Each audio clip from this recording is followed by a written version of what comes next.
Paz do Senhor Jesus, que bom estarmos juntos em mais uma semana para estarmos estudando um pouco mais a palavra de Deus.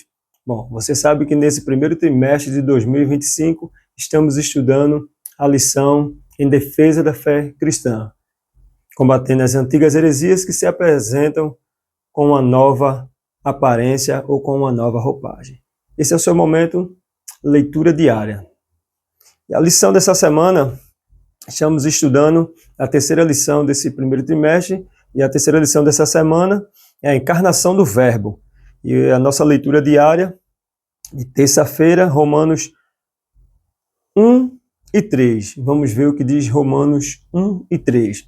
E o Filho de Deus nasceu da descendência de Davi, segundo a carne.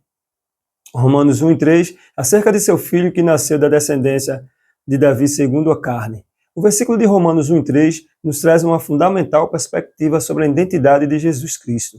O Filho de Deus nasceu da descendência de Davi segundo a carne. Essa afirmação não apenas localiza Jesus historicamente como um descendente de Davi, mas também ressalta a relevância dessa linhagem na tradição judaica. Compreender a conexão de Jesus com Davi é essencial para entender seu papel no plano divino. Então,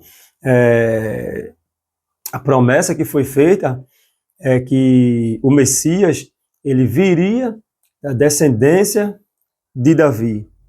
E essa ia ser a maior prova de quando ele viesse, ele teria que sair da linhagem de Davi para poder ser reconhecido como Messias. E isso aconteceu, infelizmente, ainda para alguns judeus, isso não aconteceu. Mas isso já aconteceu, ele veio da descendência de Davi em carne. A raiz de Davi e seu significado. A descendência de Davi tem uma importância significativa nas Escrituras, representando a fidelidade de Deus às suas promessas. Ao afirmar que Jesus surgiu dessa linhagem, Romanos 1 e 3 enfatiza que ele é o cumprimento de profecias messiânicas que proclamam que o Salvador viria do trono de Davi. E esse aspecto não apenas valida a missão de Jesus, como também fortalece a fé dos cristãos sobre a sua messianidade. Ou seja, e para aqueles que tinham essa dúvida, isso aqui mostra quando Jesus vem da descendência de Davi, e os relatos históricos são muito, e tudo bate, quando você pega todo o ponto histórico, até a chegada do Messias, até a sua ascensão aos céus, tudo bate com o que Deus já tinha falado na boca dos profetas, na boca dos patriarcas, então, e estava nas Escrituras. Então, tudo aconteceu cronologicamente, linha por linha, detalhes por detalhe. É interessante quando a gente vê aqui, que a gente vai ver em Lucas 1, 32 a 33, diz mesmo assim, este será grande, e será chamado Filho do Altíssimo, e o Senhor Deus lhe dará o trono de Davi,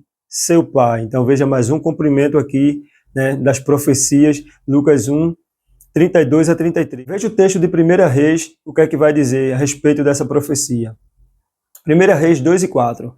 Para que o Senhor confirme a palavra que falou de mim, dizendo, se teus filhos guardarem o seu caminho para andarem perante a minha face, fielmente, com todo o seu coração e com toda a sua alma, disse, nunca faltará sucessor ao trono de Israel.